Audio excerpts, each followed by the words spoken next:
Hello, Jimjamatic here. Welcome to episode 2 of RoboTales. As you know, it's been a while since the first one, but I had Anthony Murney last time, known as Two Penny Milk Online, and people seem to enjoy that episode, so I have got this is my second episode now, obviously hearing this, and my guest today, he's been on my podcast a few times, but he's also a good friend of the show. It is Simon Harrison from Team King Buxton.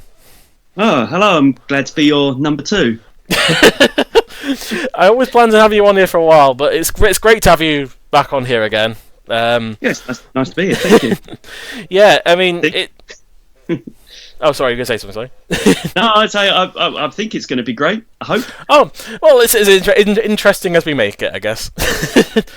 Yeah, this is just like a very kind of like casual, I guess, not a very strict interviewing style like I did last time. It's just kind of chatting about stuff. I wanted to ask the first question I was going to ask to you, Simon. I guess we're moving straight into this, I guess, in a way. The first question I was going to ask you is, where did it all begin? Like, well, I know it was obviously King Buxton. The first time it appeared was in Series 2, but did you hear about it by watching like the first series, or did you how did you get into this into robotic combat then? Well, I guess it's quite a long story for me, really, and that I mean, a long time back when I was a small child, I guess I kind of messed around with electronics and stuff, and I wouldn't say I made robots, but a couple of things. Like when I was very small, I made sort of like ice cream tubs with Lego motors in, and I think I was 11, and it was the first. I think a kid at school had the first party, and I had like this ice cream tub with motors in, and you could drive it around with like this little Lego control thing you had in those days. I mean, this is a long time back; it wasn't fancy, and then you could it had sockets on it. You could plug disco lights into it. And then it kind of lit up, which is nothing like Robot Wars. But then that was the sort of thing I did. And I thought it'd be fancy, but everyone thought it was a bit weird. And then I went to work and just did normal stuff for a long time. And then I saw Series 1, and I remember back those days when I used to do weird stuff. And in the meantime, I've been doing sort of normal, boring engineering sort of things. And it kind of reminded me. Looking at the early show, how the early show was with all the sort of trials and gauntlet, whatever it was, and just the general sort of looking back, the sort of tattiness of it, and how it was just like, let's have a go. Let's just try and make bots any way we can and have a go. And it really sort of latched into something. I thought back to when I was this kid making things, just having a go with rubbish, really. And I had no plan to make it very good. I thought, I'll just put something together best I can. And I got a bit excited because I thought, well, at least I can do some good electronics. I thought, I could get my hooks into this for what I know, and I can make something quite fast. So I suddenly got really excited because it was something I thought I could put some of my own stuff into, if I could put it that way. So that's pretty much it. I saw the Series 1. I thought this was waiting for me, just waiting for me. So because obviously King Buxton, in its most purest form, has stayed very similar in a way. It's that kind of, it's a 4-wheel box chassis with little lifting forks on the front. That's kind of like its signature, isn't it? Yeah. That's it. Did that idea come very quickly, or did you have a few ideas of what you were going to do originally, or did you just kind of thought that was an idea that worked quite quickly for you? No, what happened is I had a few people who were going to come and do this with me, and they ended up not doing it with me, but some other guys did. But we were kind of just us at work, and we were talking about it and getting excited, just throwing things around. They're going, you're going to be on Robot Wars, why don't you do this and why don't you do that? And one of the ideas was like this sort of thing, like a sort of helmet shaped thing with like a sort of flange around the outside, if I might say, which is like a German sort of helmet, and it was variable ride height, so it could sort of like a limpet. It sort of went down low to the ground and you couldn't get under it, and then it sort of pinged up. And like if you went under the little flap around the outside, it sort of threw you over. So I had those sort of silly ideas, but in the end, I like making things out of junk and what's around. So I had outside, like a garage I had this this sort of trolley, and this trolley was made of this 1.5 by 3/4 inch thick box section steel. And this thing was actually to put loaves of, it's put bread tins on loaves of bread bake them. So you rolled this whole trolley into an oven, so it's like and someone had just dumped it nearby, and I kind of pulled it out the weeds in case I could use the metal. So basically I thought, what am I going to do with this steel? And then I sort of thought, well, I could put some spacer plates, and I could use and I had these motors at work were out of big printers, because at the time I was repairing these big line printers, very heavy duty, like you used to get bills from tax bills and stuff, and they used to be printed out rather than online, and they had these massive motors running out 1 million lines a minute sort of thing. And I sort of just visualized it. I thought, I've got this metal and I've got these motors, and it just came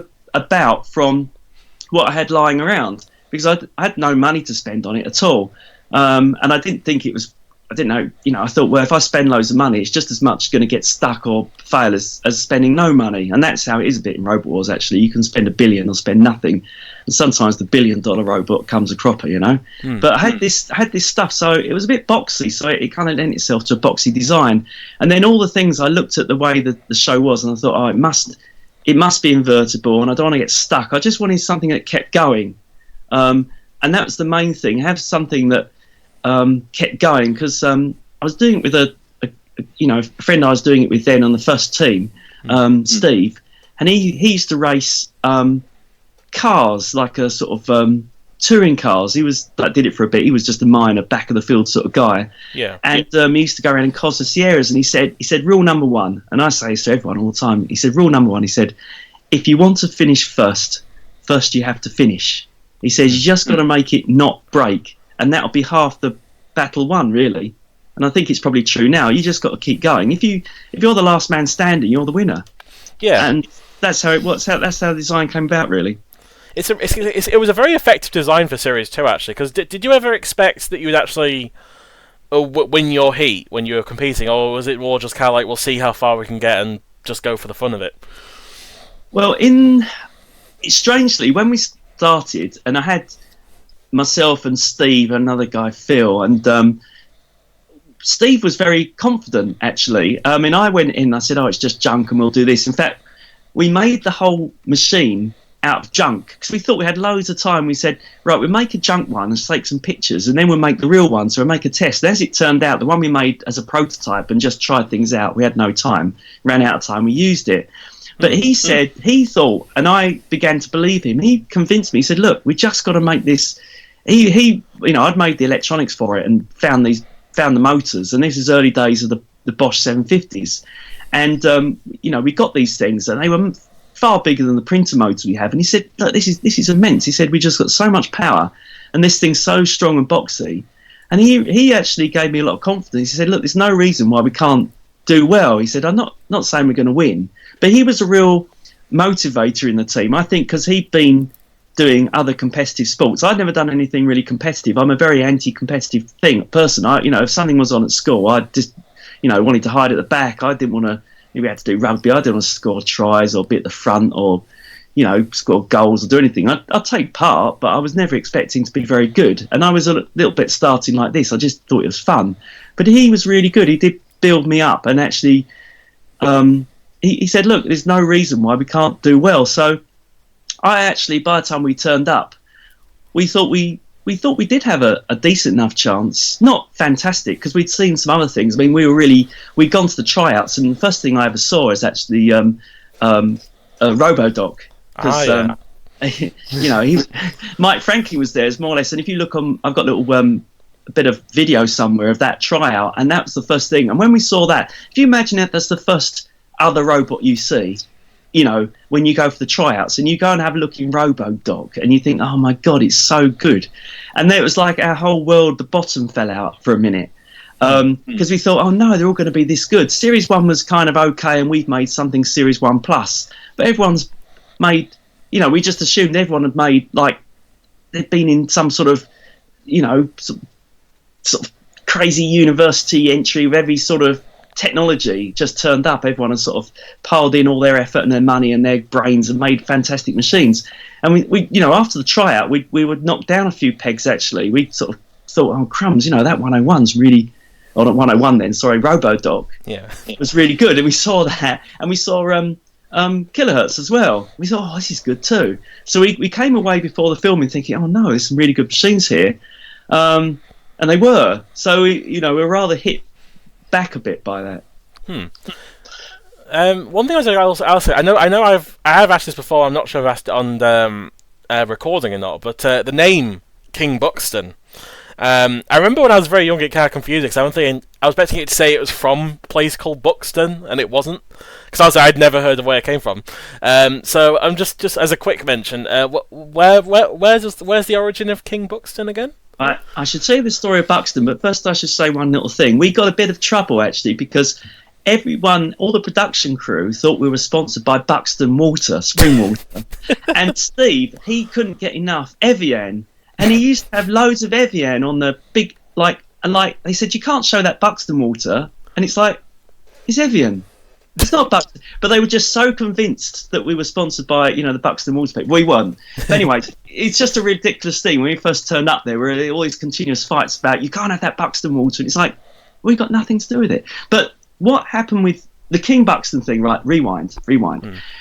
What happened is, when I was a small child, I had this, and this is a long, boring story, but I'll tell you anyway, had this kind of LP. You used to be able to go in Woolworths, when Woolworths existed when you were a child, and get very cheap LPs, vinyl stuff. And I remember it had 37 pence on the front. I think it was Music for Pleasure or something. And there was this LP, and it was a soundtrack of a film called Dougal and the Blue Cat. And Dougal was a character from the BBC series Magic Roundabout, and the Blue Cat was his enemy, and the Blue Cat's name was King Buxton. And this thing was really good as a soundtrack. I used to play it on my little, I was only, maybe 8 years old or something, and I used to play it endlessly till the grooves were worn through, and it was so in my mind, this thing. And but when I forgot about it, but when I was at work a long time later, one of the people who really had seen Series 1 with me one night, and he came in the morning. This was a guy called Grant Hornsby, who was later in the Series 8 with me. Well, some other series as well, but you last saw him in the reboot Series 1. And he, strangely, as a kid, had seen this. We didn't really click, but we'd both seen this, the first episode of Robot Wars, and he said, you got to do this. I said, oh, well, I'm thinking of doing this. He really said, you got to do it. And then we talked about it, and we had some other thing. I don't know. As it turns out, we'd both seen this big King Buxton album or something. And we were talking about that the same day. I don't know why, but we were both obsessed with it with kids. And he said, look, phone up the production company. So I phoned up Mentor. Well, actually, he phoned up. He said, I'm going to phone up Mentor now. And he said, I've got a friend here. He's going to make a robot. He's going to enter it. He's going to win. He was like, oh, my God, he's really overplaying it. So... And they said, right, put him on. So I spoke to whoever I spoke to, Bill Hobbins or someone, and they said, okay, so you want to enter? And they said, what's your robot name then? And I just blurted out, because we've been talking about this this album we'd listened to as kids, me and Grant, and we just blurted out, King Buxton, because he was like the baddie from...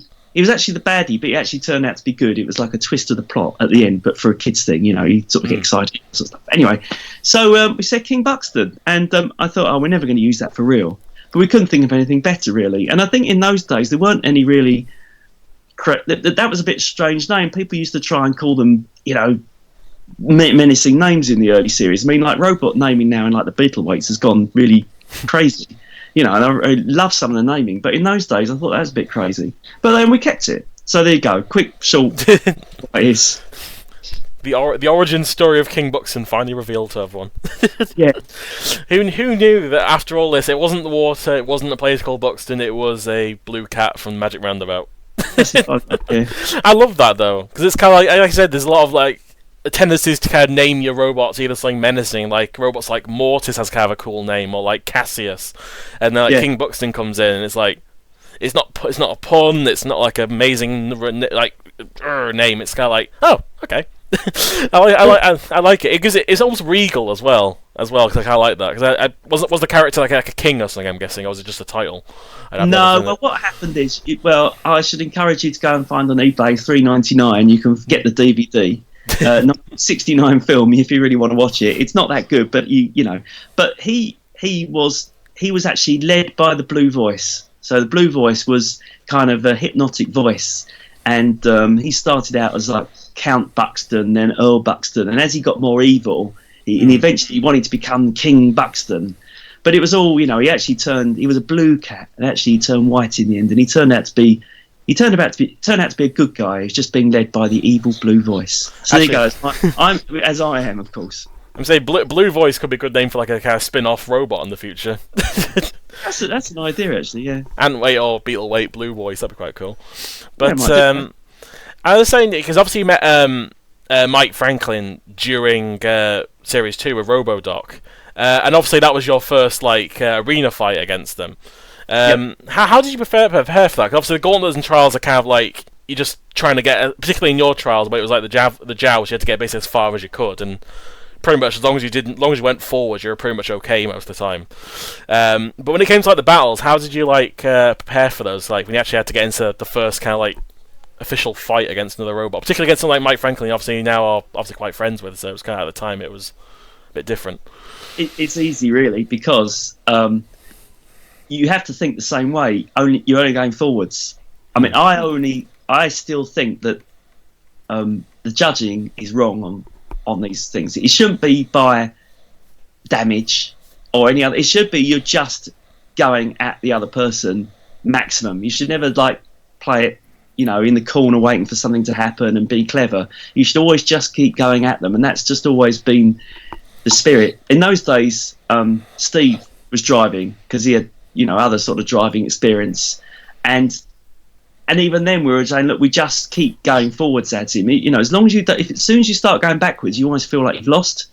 Even as later on we had a lot of, we started cooking motors and stuff. It was like you never ever slow down or stop or wait or pause. You just always keep going, and I think you have to keep momentum. That's what the design and ethos of Buxton has been. Just keep a forward momentum all the time, and don't kind of be scared of what you're going into.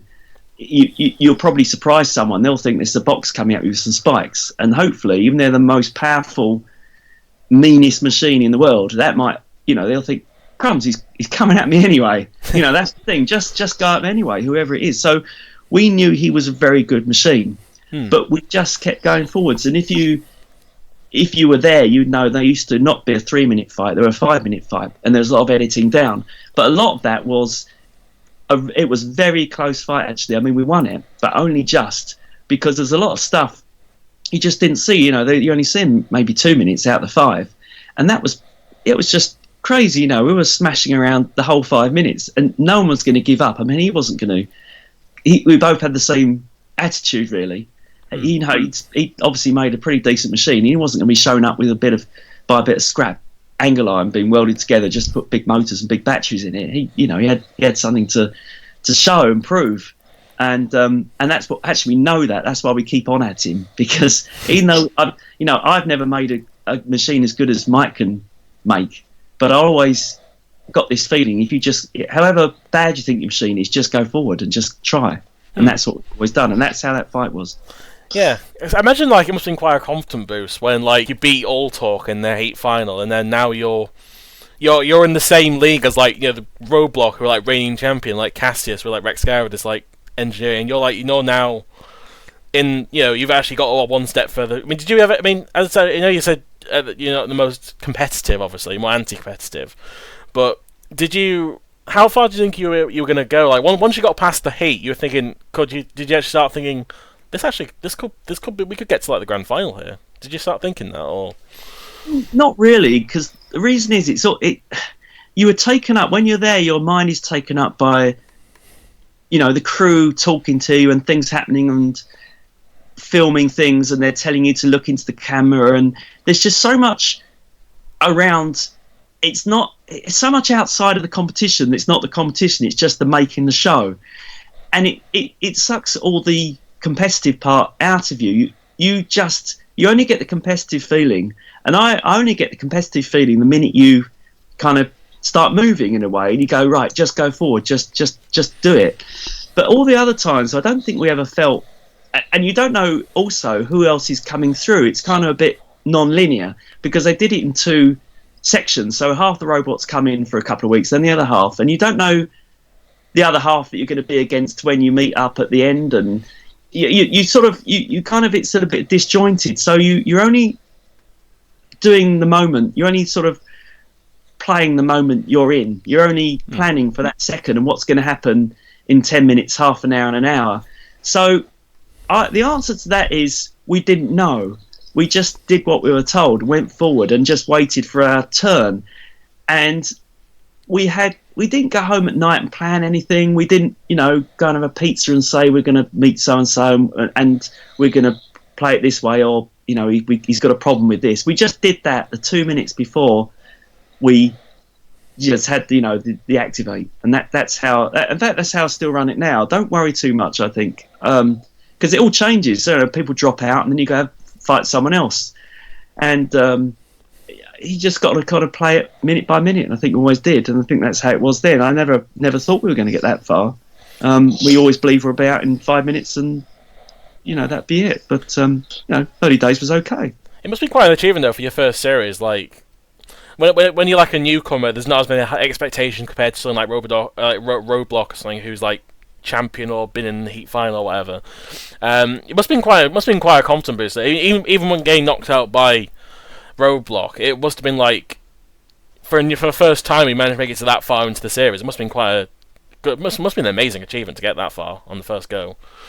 Well, that's true, but the thing is also, it was a big disappointment when we got knocked out because we'd never been knocked out before. Because that's the first time we did it, and we were just rolling along. We didn't know what not winning was. Not like we were expecting to win, but every fight we'd gone, we're not going to win. And then we got through, or we got through the gauntlet, or we just about scraped through something else.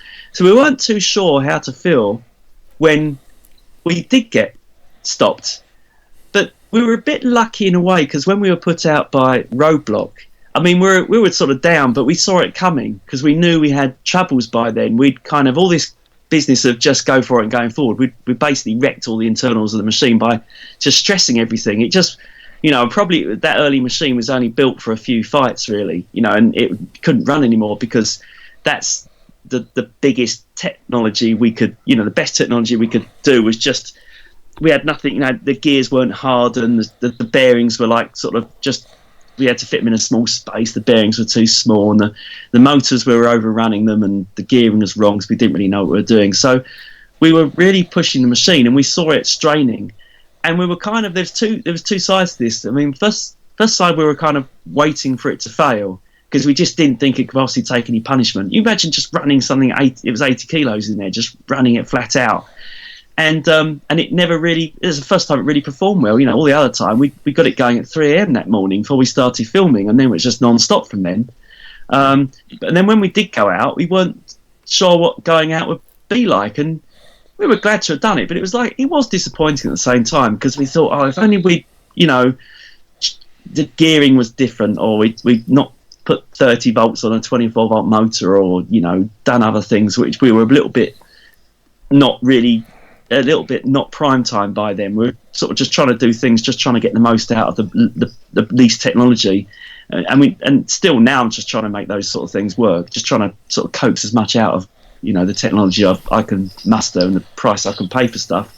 Yeah, I mean, I've waffled on, but it was mixed bag. Yeah. Mixed bag. So obviously, since you were knocked out in Series 2, obviously you came back for Series 3, and obviously since you're a semi-finalist, you're obviously more likely to get in, obviously. But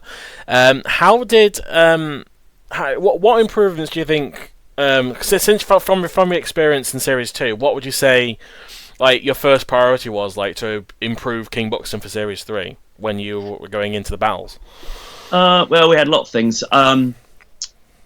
We made the lifter work a bit better, and in fact, it didn't work as well. But we thought we'd made it better, or I thought I'd made it better. Changed the gearing so the motors didn't overheat. We had fan cooling. We had ducts on the motors so it drew air through.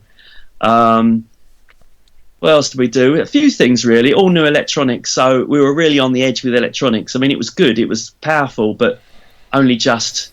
So we were, and I say we, I mean, I think, yeah, it was still the three of us there in the same team. And so we basically fixed all the things which needed fixing. But unfortunately, we only fixed them. We didn't really improve much, to tell the truth. We more or less had the same machine, the same sort of power levels. but we just sort of worked on the reliability a bit. But so I went to Series 3, and like we kind of stayed still, and we kind of made it more reliable. But we hadn't got more out of it, as it were, because it was the same chassis, and I think everyone had gone forward quite a lot by Series 3. So it was good, but we hadn't actually made a big leap from 2 to 3, in honesty. Yeah. As I would say, actually, out of all like the returning like semi-finalists from Series 2, I remember your first battle against Eric was possibly one of the most.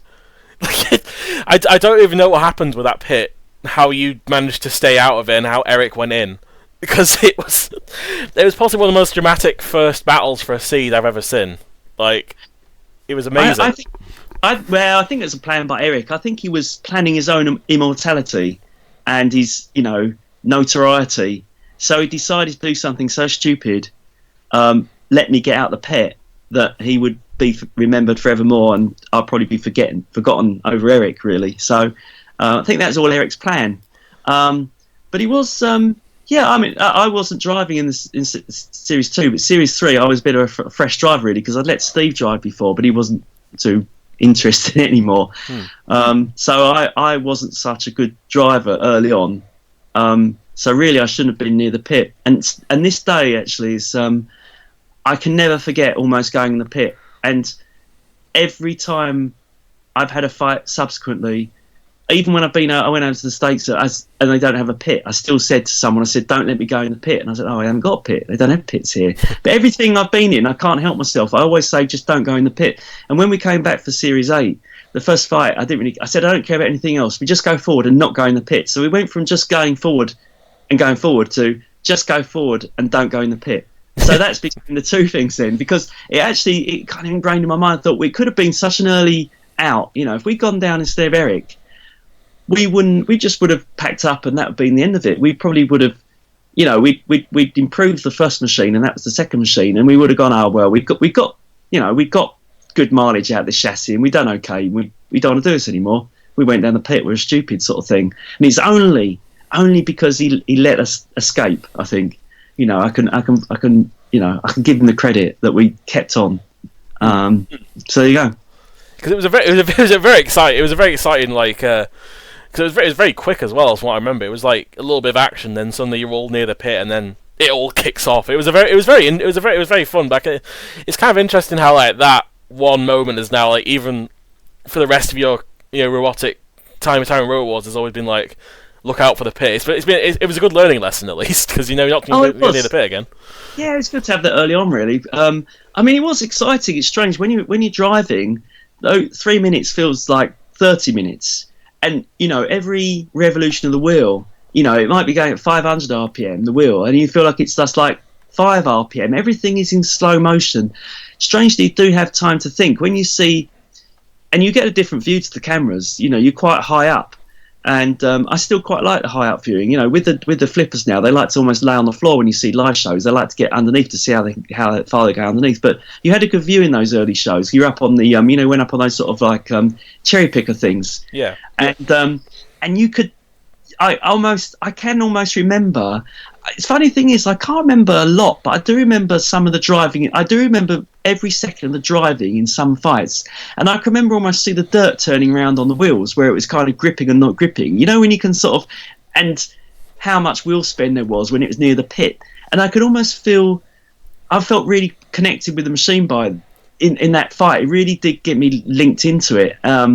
And I almost like saw it going down, but I kind of did see the way out as long as he sort of let me didn't push me right in, and he kind of reversed or did something wrong, didn't he, Eric? Yeah. And he just gave me that breathe, and I felt every second of that getting out of there, and it's like the sort of like the relief of getting out of there is just incredible. It's just it really was. It was. I could imagine myself at the bottom of that pit, and when we came out, it was like crumbs. That was so close, and that was a moment, I suppose. Many people have had bigger moments. You see, you got champions who have had giant moments in their robotic career, but little things like that, you can still look back and it doesn't seem much, but in our lives, it's a big deal. Yeah, and actually. It's funny because I remember mentioning Mikey Franklin before. Obviously, he ends up getting a rematch in your heat final in Series 3. against his new robot 101. Yes. Because I'll admit that was a very, very good. That was one of the best Heat finals of the series. I just loved because also it was you got that kind of rivalry element as well in a way, in a friendly rivalry, kind of like oh, we lost to you, now it's time to fight and stuff. And this. And I can remember in that fight seeing a lot of the motors kind of burn up again, didn't they? I think.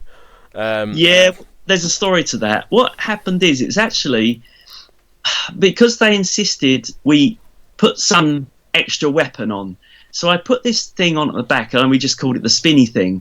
And it, in all truth, it didn't do an awful lot in those days. It was it was quite a powerful motor turning at quite low RPM, a sort of rotating bar. And the idea is not like a modern spinner where it's kinetic energy. The idea is it had a lot of had quite a long ratio gearing. So if you caught on it, it'd like lift you up. And the idea is, I think on that one, we were trying to get his tracks off. We thought it would be good for getting his tracks off. But anyway, what happened is that in the middle of that fight, I don't know if I've explained this before to someone, but I don't know if it's ever got out. We got stuck in the corner for a few seconds. It was quite a long while, but I think they edited it down a bit because I got so excited.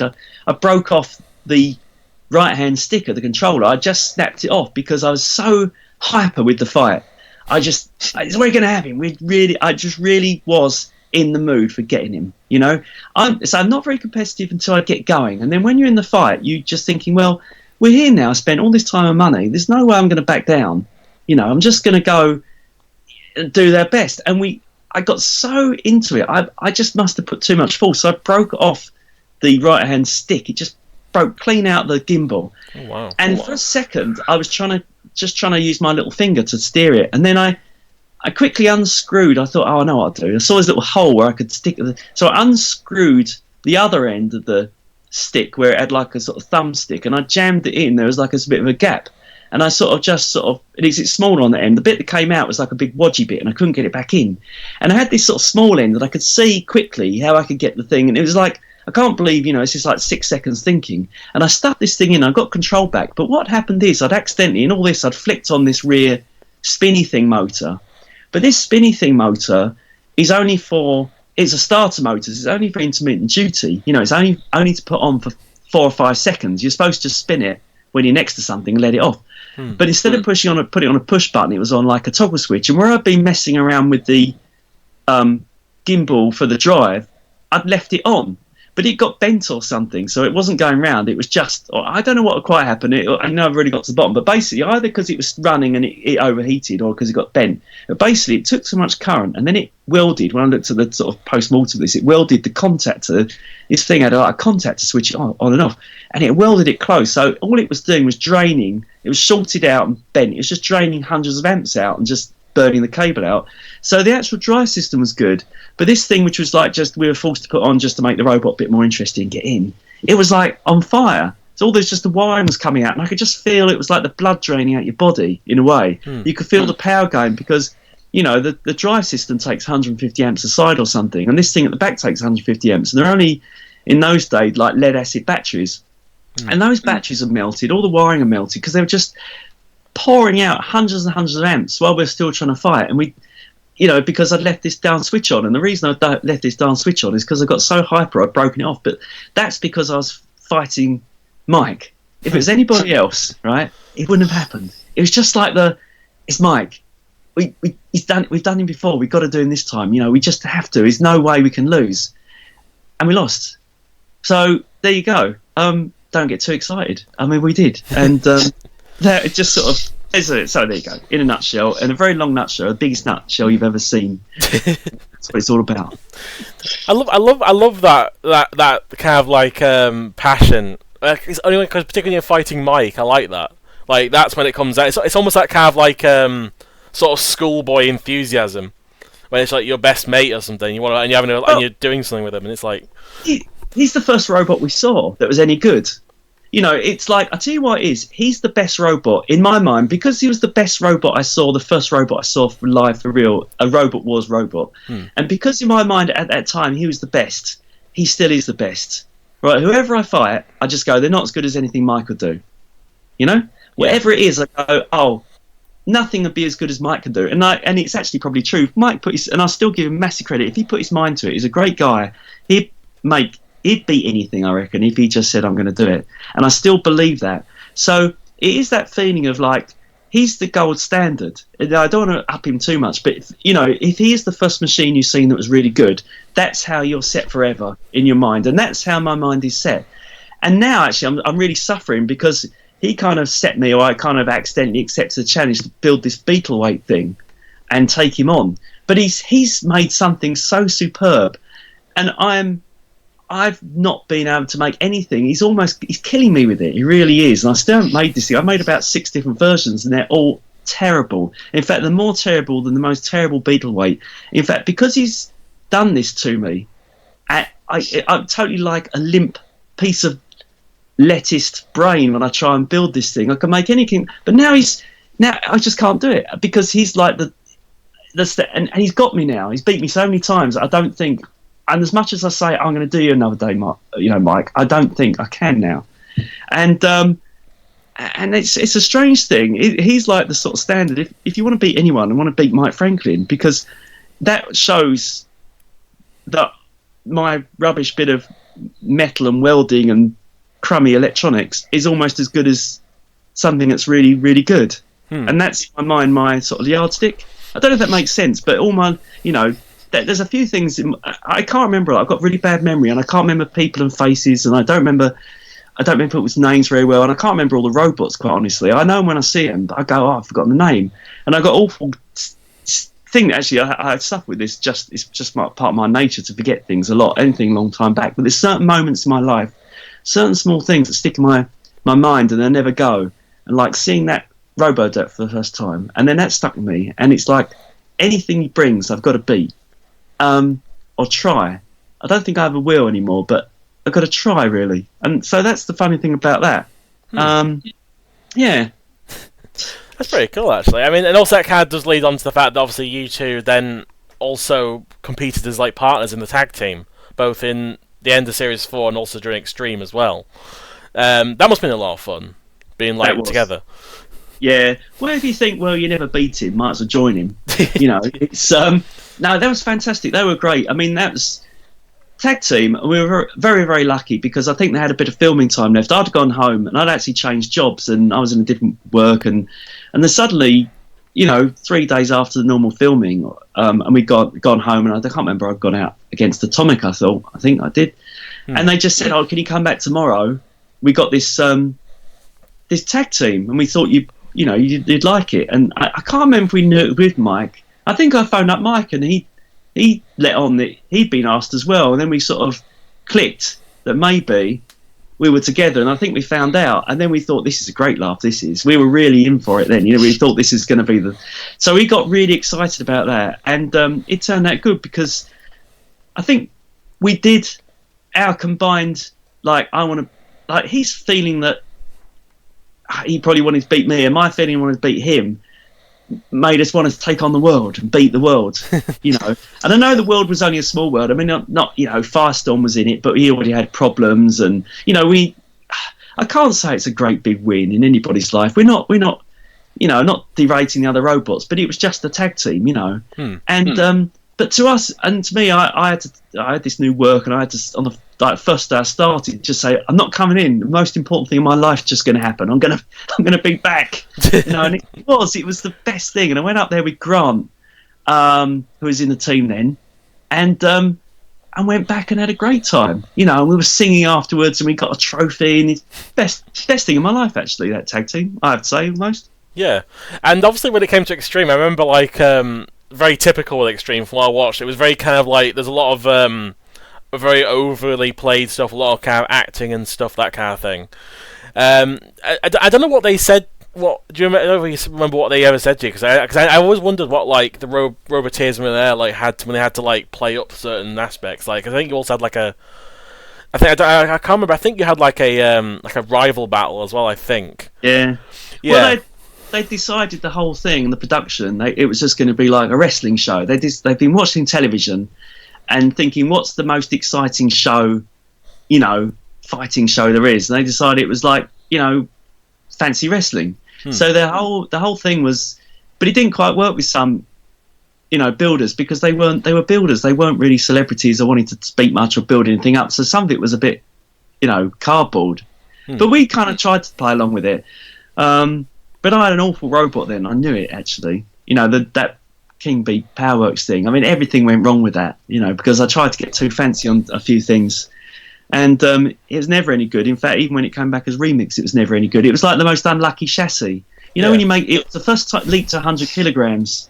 And I made it modular at the back, and I'd done it all on my own. The previous ones had a bit of help from Steve, he had like a lathe in the garage. And actually, I bought a lathe from Mike Franklin. So all the stuff I did on my own. I didn't really know what I was doing, so I just bought the machinery to do it on.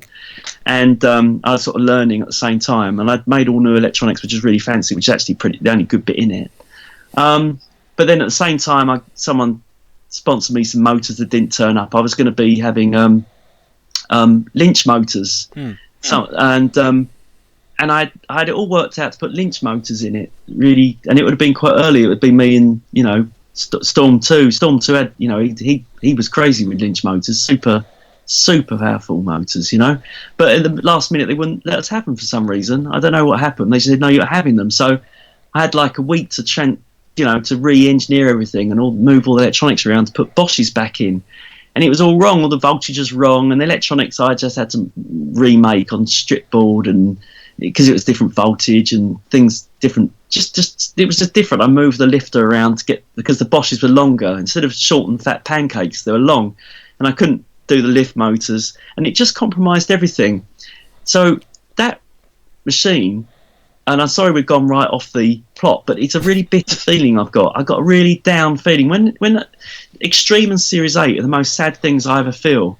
When I can't watch Extreme, and I can't really watch, the reboot Series 1 or Series 8, because they both, I shouldn't have been using that Powerworks chassis, because it was so compromised. It was going to be really good, but it just, because at the last minute, and even then I never got the motors, and by the time I just stuck with it. I mean, it came sort of good in the end. I used it a lot for live shows, and I've been over to Ireland and had good fun with it.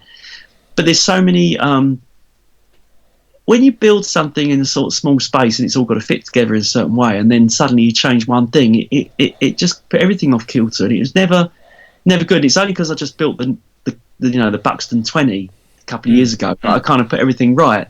Because I thought the amount of time I put in, you just don't know. I mean, when you're building something on your own, and my stuff's like a boutique sort of build. It's all just welded and bent tube, and none of it's CAD. You've got to do it on graph paper in those days. I mean, you could have done it in CAD, but there wasn't sort of CAD you could afford. There's no giveaway CAD. You couldn't have SketchUp or anything back when I was doing that. And, started in 1997 building the first one. It came out in 1998, and Powerworks one was done in 2000.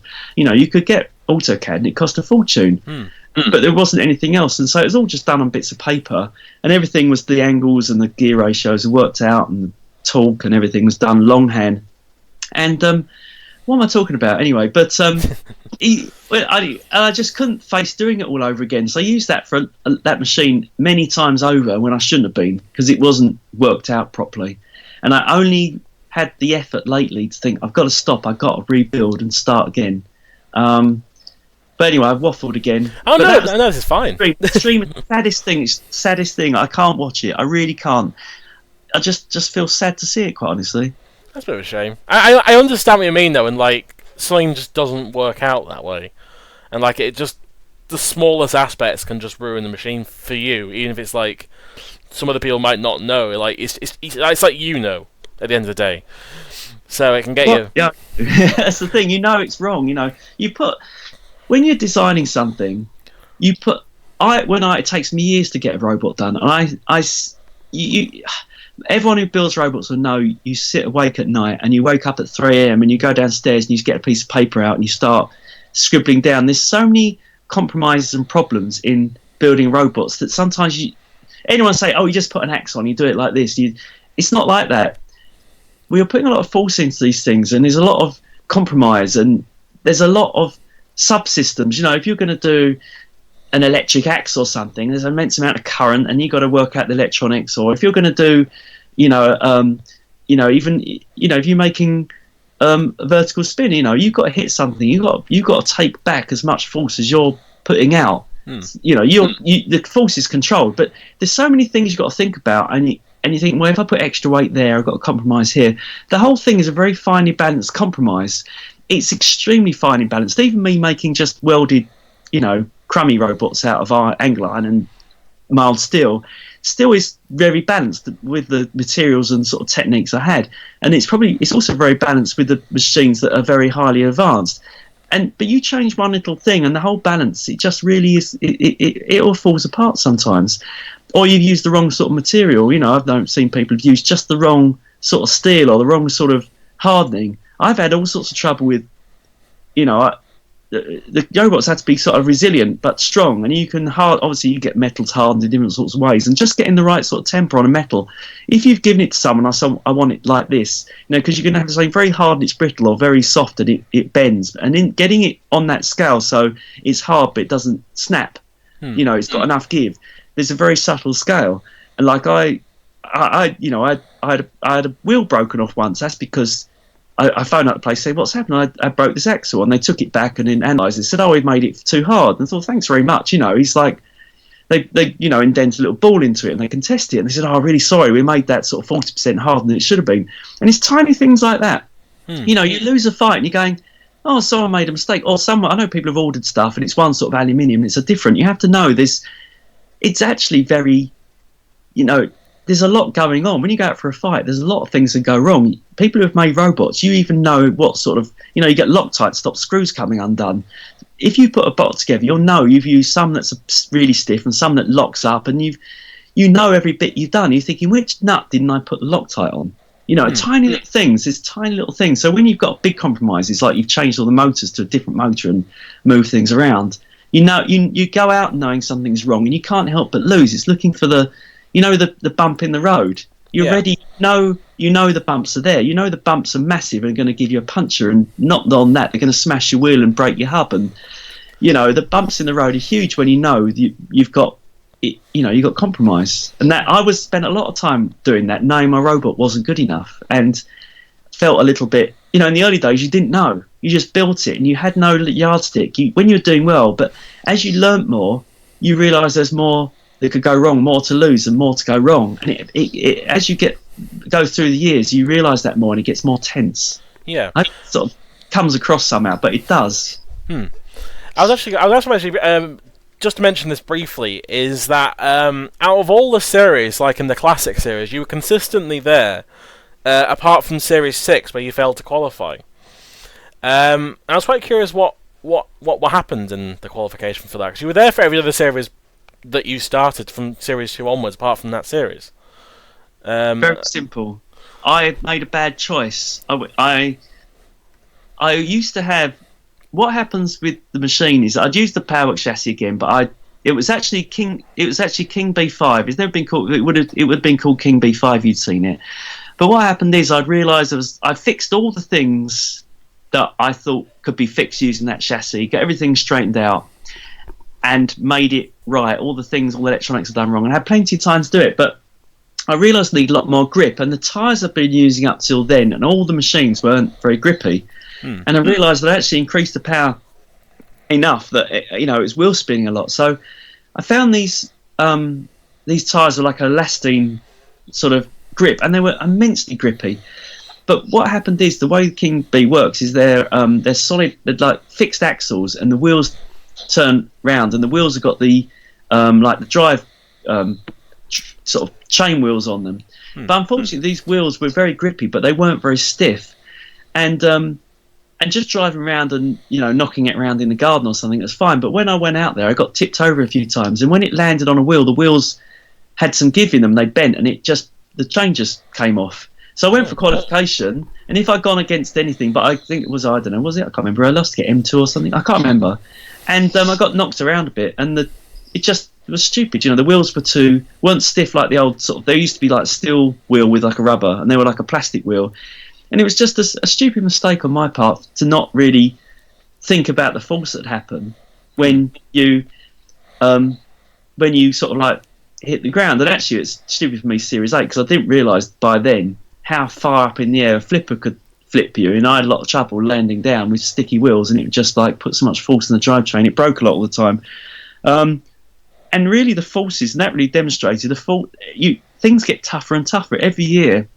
The spinners get tougher, the flippers flip you higher, the arena gets bigger, and you can take a bigger run up, and you're more powerful, and it creeps up on you without you realizing. You go and think back of the Series 2 days. You just think you're pondering around with a couple of 750 watt motors, but everything's like you're on 3 kilowatt motors, and the flippers don't flip you 5 feet, they flip you 25 feet,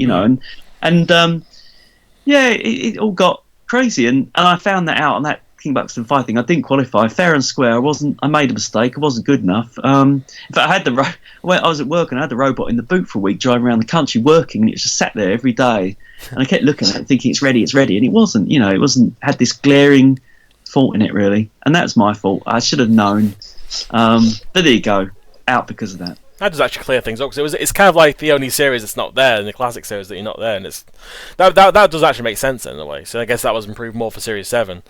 I remember distinctly though in Series 7, I don't know what happened to King B, but it kind of like started like just spinning around in circles in Series 7. It went from like the overheating problem to just start moving on its own. I don't know I don't know if you know what happened in Series 7, because that was a very weird.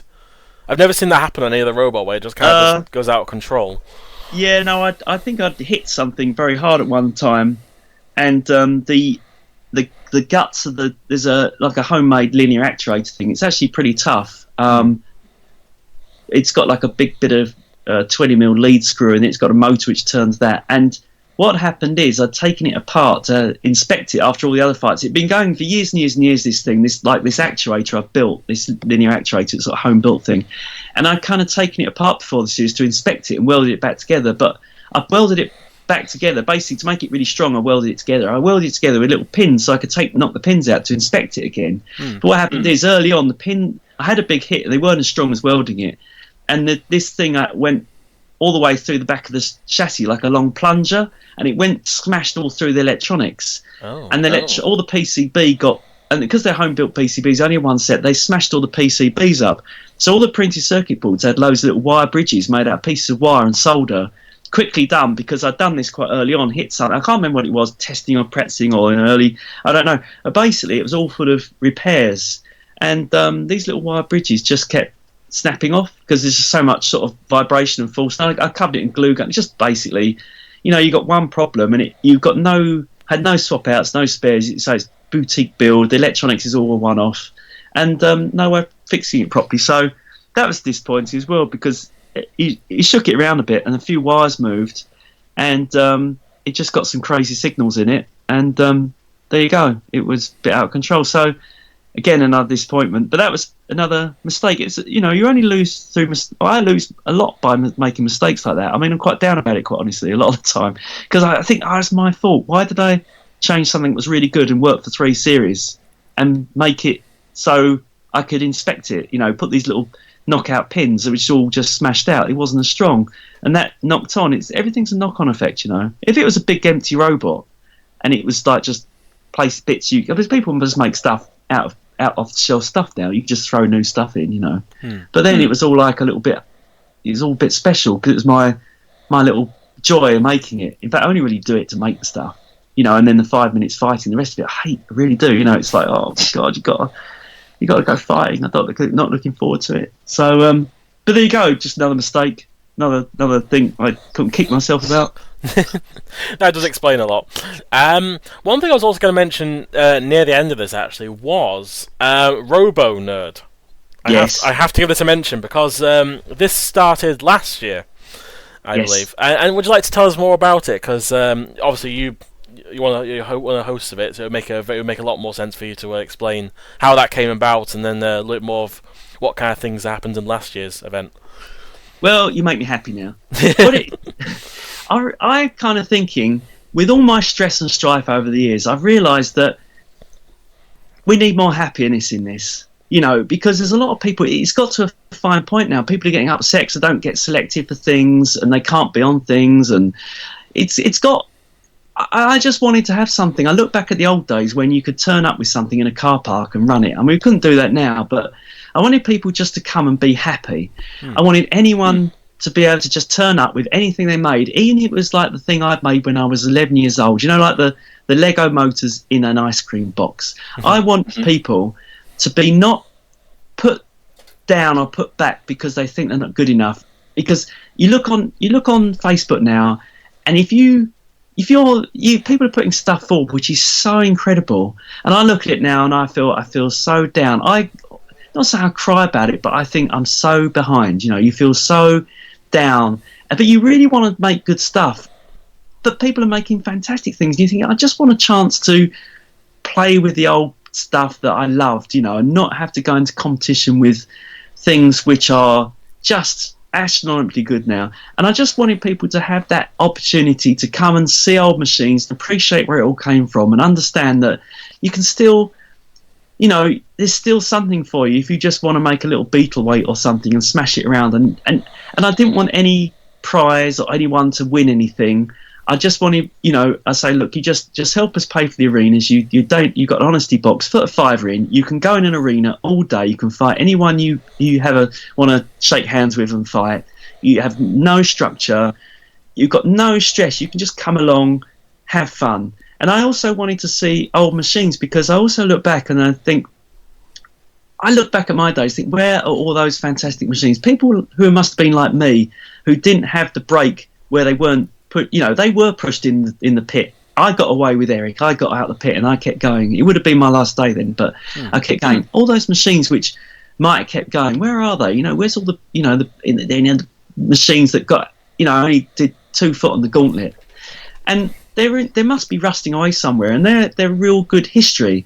And I'm really trying to find them. And anyone listens to this, please try and encourage anyone who's got even a panel or a wheel of one of those machines, bring them in, because they just can't be left to dissolve in time and disappear and be nothing, because in my mind they're very important. We have what we've got now in robot combat because of the efforts of people who, you know, put Sinclair C5 motors and go-kart wheels and made things which people laugh at now, and I see people laughing as well at people, you know, stuff that's better nowadays, and they're getting laughed at. And I'm saying, you come to my thing, you come to RoboNerd, which I put together with some other lovely people who've helped me do it. They are gorgeous people who I love dearly, and I can't name every name, but they are the most wonderful, lovely people that I know will not laugh at your stuff. They will love everything that turns up. I want banana boxes with wheels in. I want anything. We'll go and, you know, you can either be proud of it and put it on display, and I'll look at it myself and I'll go, look, that's wonderful, that is. Or you can come and get it smashed up. We'll have some events. And also we're trying to do some things. We've had, I just curate this and try and get people excited. I found the way to get things done is not to tell people what to do, but get them excited about what they believe they can do. And, you know, I just open this up to anyone who's got any opportunity, who thinks they got some opportunity to bring something interesting. I say bring it. And I don't want only robots. If you're interested, if you are a robo nerd and you're a robo nerd core, you know in your mind you love electronics, or you like, even if you collect stickers, or you just, you know, just watch the series. If you've got any, you just have the T-shirt on, you can come. You know, you don't have to be a big team. You know, when I was there, you know, there's all sorts of people I didn't think had turned up. You know, people who, someone said to me, go, oh my God, it's Ian Lewis. And I turn around and say, is it what? We didn't know. He's like, I go, oh my God, it's Ian Lewis, you know. And who knows he was going to turn up? You know, all sorts of people who were like, and we just all bods there, and we were all mucking in together and having fun. And I say to people, come along and do it. And we've had also, I would say that robot combat maybe needs to change a bit and get a bit more light-hearted. It seems to have got to me a four-corner, very hard box with a very flat floor, and people with very nasty machines getting very uptight about tiniest rules, and, you know, that's up to them, really. I mean, it's all part of it, and that floats your boat. But, you know, I say take it cool, come along, and I'm going to have stuff there where I'm hoping to have like this Wetbots thing, where it's going to be a big box full of water. It's going to be 3D robot, you know, robot as in rowing, if you like, robot wars. And you know, you can have a little floating machine, little weight floats. You can crawl along the bottom and float up and bosh someone while they're sitting above you, or you can have a little paddle that knocks them on the head. So we're trying to do these sort of things which are pushing things a little bit just for fun new directions. So it's always stuff that kind of excites me. I still like robot combat. I still love it, and I will still, for 2 or 3 minutes, I will go and fight anybody with my best effort, and I won't, I'll go against anything that you put in front of me, and I'll take it, and I'll take it on the head if I get smashed up with my amateur effort.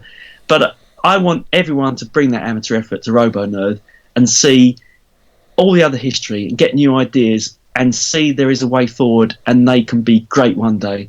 And I want everyone to have fun, and I want the sun to come out and have really tasty burgers and cups of tea and like an English day at the pub. And I want everyone to be there and have fun, and that's all there is to it, really. It's just a simple thing. I just wanted to smile on people's faces. I like to see people smiling. People are grimacing too much about this. I want to see a smile. I'll definitely try and make this year, because it's the first time was last year, I believe, wasn't it? The 2018 was the first gathering. Yeah, that's it. Yeah, and it seemed very successful from what I've heard. A lot of people appearing, a lot of great robots coming there as well. Well, it was surprising. It was surprising. I didn't know it was going to turn up. Even now, people are saying, "Where's the list of robots arriving?" You have to understand with this, and people listening to this now, it's not like you can book them and they'll come. It's not like that. You just have to put it out there. There's something there, and you're just lucky to get good people on the day. And I don't want anyone to think, I don't want anyone to expect too much either. We might get half as much as we did last time, but if you come along with the right attitude, you'll still love it. And I hope everyone doesn't think it's going to be. It's just a pub. It's just a pub, an English pub. People can walk in, bring their stuff, open the boots, get it out, and we make a great big pile of stuff, and we look at it and we laugh and we're happy. I don't want people to think it's got bigger than that. We might do it with no money. It's a bit amateur. There's no schedule. I mean, I'll have a megaphone this time. There will be a bit more scheduling. We'll try and do a few better things. But it's just an easygoing day. And I don't want anyone to have any sort of trepidation about coming. But that's what it is. And you're right, some really good people come up. Well, I didn't know, something turned. I love something, Same here. Dick turned up, and it's like Dick just turned up. I mean, we'd had it like he was just almost going to come the day before, and he didn't, and he did. And it was just like random off the cuff stuff, and that was so good about it. And I really hope we can replicate this. I think it's only going to run 3 times because it's going to get a bit stale. I think it's going to be 2018, 19, and maybe 20, because then I'll give it a break, because otherwise I almost got heavyweight arena for this year, and I don't think we will, quite honestly, because it's like taking it away. You can go and see heavyweights and have good fun somewhere else, and those shows are great. You want to go to those shows and see heavyweights, but if you just want to come and show your little stuff and show your old stuff and tell me your dreams, I'll listen, and I hope you love it. Yeah, I mean, it gives me an excuse to bring all the random pieces of robot I've got over the years. Honestly, well, the thing is, if we get enough random stuff and a glue gun, we could probably put some classics back together. Yeah, because I've randomly got the back sheet of Coyote from Series 9 that I won in an auction. I just have that. A lot of plumbing from him. He's all copper pipe, and I've managed to get some of that. Come on, let's rebuild him. Let's just make the Series 9 version again. I'd love to do that. I mean, you have to buff out the edge because a lot did crumple the back a bit. But that's just a bit of hammer. Just get a hammer in. Yeah. No, never buff out those bits. I've kept all the bits that I cut out my chassis where they got crushed. Every little dink and dong and bendy bit's got a memory to it. You got to keep them like that. Yeah, definitely. It does sound like a really great event, and I regret not being able to come last time. But this year, I'm going to make sure it arrives. I'm going to put a link in the description of the video of the for the page, just so people have more information. Hopefully it'll be just as good as, if not better than last year, from what I've heard. Because this sounds like the perfect kind of event for me. And a lot of listening. Please do come. It's just there to be there. It's not there to be anything at all. It's just there because I want it to exist. I want people to come and just smile. So if you just come and smile with nothing but Robot Wars t-shirt or a bit of Coyote, all you've got to do is turn up with some enthusiasm or something that's robot or technical related. We're going to have some hacky races as well, I think, as well. So we had monowheel, we had good stuff.